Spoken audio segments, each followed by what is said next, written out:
गुजरात का मकान बनाया जा सकता है, उसकी यहाँ नींव रखने वाले भाई गुलाब भाई और साथ साथ आज इस पार्टी में शामिल हो रहे, इस पार्टी परिवार का हिस्सा बन रहे और अभी अपनी भावपूर्ण अभिव्यक्ति से हम सबके अंदर जोश भरने वाले महेश भाई।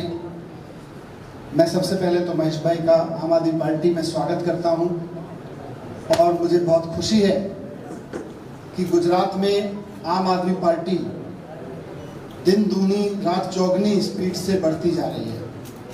4 महीने पहले मैं यहाँ जब आया था चुनाव के समय पे, तो आप में से कई पत्रकार साथियों ने बहुत जायज़ बात करते हुए पूछा था, भैया आप नई पार्टी हैं, आपका जोश है, लेकिन स्थायित्व कितना है, विस्तार की संभावनाएं कितनी है।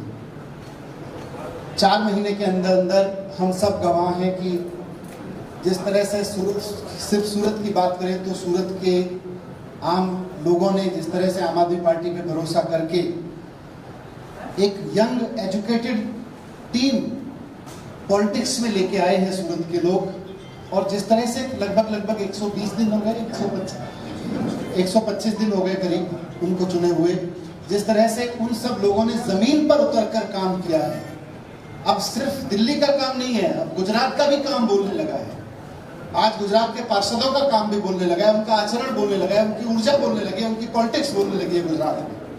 तो उस सब से प्रभावित होकर आज महेश भाई आम आदमी पार्टी परिवार में शामिल हो रहे हैं और ये आम आदमी पार्टी के प्रति आज आम आदमी पार्टी के नेतृत्व राष्ट्रीय संयोजक अरविंद केजरीवाल जी की राजनीति के प्रति एक उनका सम्मान है कि उन्होंने इतना लंबा समय समाज सेवा में लगाने के बाद और एक सिर्फ समाज सेवा नहीं, साथ साथ एक सफल उद्योगपति होने के बाद ये तय किया कि अब मैं आम आदमी पार्टी में आके वो सेवा करना चाहता हूँ जिसको मैं जीवन भर करता रहा, जिसके लिए मैं अपना कमाया हुआ पैसा लगाता रहा। आज मैं आम आदमी पार्टी में शामिल होकर गवर्नेंस में, राजनीति में वो बदलाव लाना चाहता हूँ जिसको मैं समाज सेवा के जरिए लाता रहा। ये हम सब के लिए सौभाग्य की बात है और हमारे सबके लिए, हमारे कार्यकर्ताओं के लिए उत्साह की बात है।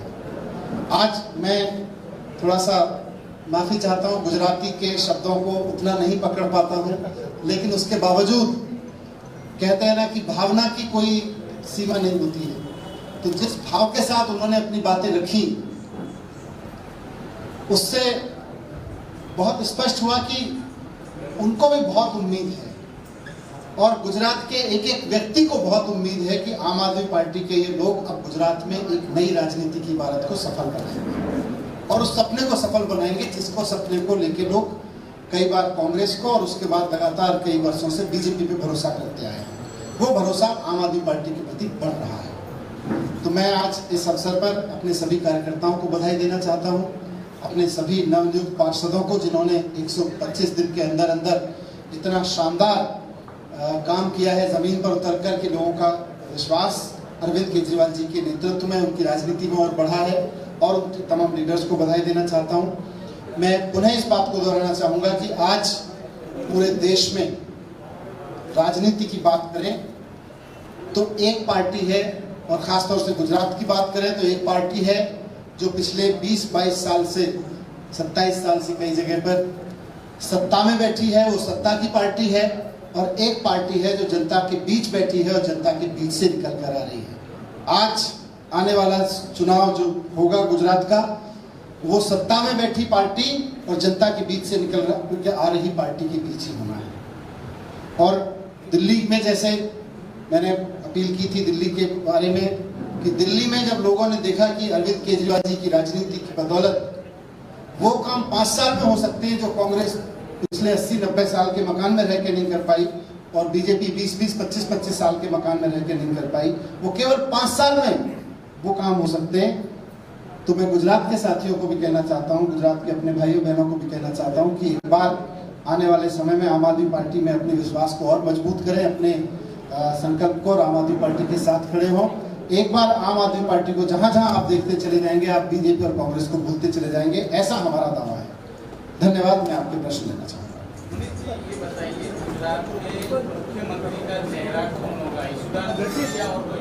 अभी मुख्यमंत्री से पहले हम जनता के बीच जाके ये चर्चा करना चाहते हैं कि आम आदमी पार्टी करेगी क्या। आम आदमी पार्टी वो सब करेगी जिसका सपना लोग देख रहे हैं। वो मुख्यमंत्री कौन होगा वो चुनाव से पहले तय होगा, गुजरात के लोग तय करेंगे, गुजरात के कार्यकर्ता तय करेंगे। मनीष जी, महेश सवानी जी के साथ और कितने लोग जुड़े हुए हैं? भाई पछाड़ी चांद साहब जो हाँ जी बोलिए, आपकी आवाज है। महेश सवानी जी के साथ और कितने लोग जुड़े हैं? कौन उद्योगपति है या ये बता सकते हो अभी? महेश भाई के साथ में, महेश भाई का आना अपने आप में इस बात का संकेत है कि सरकार में बैठे हुए लोगों के तमाम डरावने चेहरों के बावजूद, तमाम उनके आक्रांत एटीट्यूड, उनके अप्रोच के बावजूद आज गुजरात के आम व्यापारी में, गुजरात के आम आदमी में जो गुजरात के लिए सपना देखता है, कुछ संकल्प जग रहा है। आज महेश भाई में जगह है, अभी आप आने वाले समय में देखेंगे और बहुत सारे लोगों के अंदर वो जगेगा और वो आगे आके आम आदमी पार्टी ज्वाइन करके एक नए गुजरात के लिए सबका साथ आने। एक सेकंड, पॉलिटिक्स में दो ही पार्टी को ज्यादातर लोग पसंद करते हैं। अब ये तीसरी पार्टी, क्योंकि आगे भी जितनी पार्टी है, तीसरी पार्टी वो कामयाब नहीं, तो आपको लगता है कि हमारी पार्टी गुजरात में कामयाब? आपकी बात ठीक है, दो ही पार्टी को बात पॉलिटिक्स होगी और अब जो पॉलिटिक्स होगी वो भारतीय जनता पार्टी और आम आदमी पार्टी के बीच ही होगी।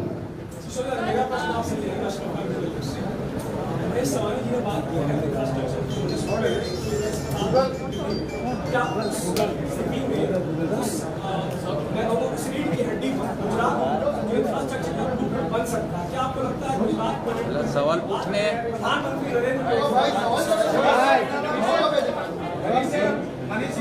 एक मिनट का सवाल। देखिए, अगर 5 साल में दिल्ली में हो सकता है तो ये सवाल तो गुजरात के लोग भी पूछ रहे हैं कि यहाँ 27 साल से बीजेपी क्यों नहीं कर पाई और उससे पहले कांग्रेस इतने समय रह कर पाई, वो क्यों नहीं कर पाई। आपने कहा दिल्ली कर सकती है, गुजरात भी कर सकता है, लेकिन एक चीज जिस तरीके से केजरीवाल जी पंजाब में जाके मीटिंग कर सकते हैं, दिल्ली मुख्यमंत्री बनेगा, तो गुजरात में कौन से समाज का या कौन से जाति का व्यक्ति मुख्यमंत्री? आप आने दीजिए, प्रेस कॉन्फ्रेंस करेंगे इस बात पे और फिर बताएंगे। पाटीदार बनना चाहिए क्योंकि लोगों की आपको आके सब रखेंगे, सब पे बात भाजपा के कितने बड़े नेता आपके संपर्क में हैं? अभी समय आने दीजिए। बहुत सारे लोगों को जिनको उम्मीद है कि अब समय बदलेगा, राजनीति बदलेगी, बहुत लोग और जोड़ते हैं। आज कितने लोग जुड़ने वाले हैं? और गुजरात विकास मॉडल की बात होती है तो आम आदमी पार्टी के क्या मुद्दे होंगे आगामी विधानसभा चुनाव में? क्योंकि सरकार लगातार कहती है वो विकास कर सके, गुजरात मॉडल देश में ला सकते।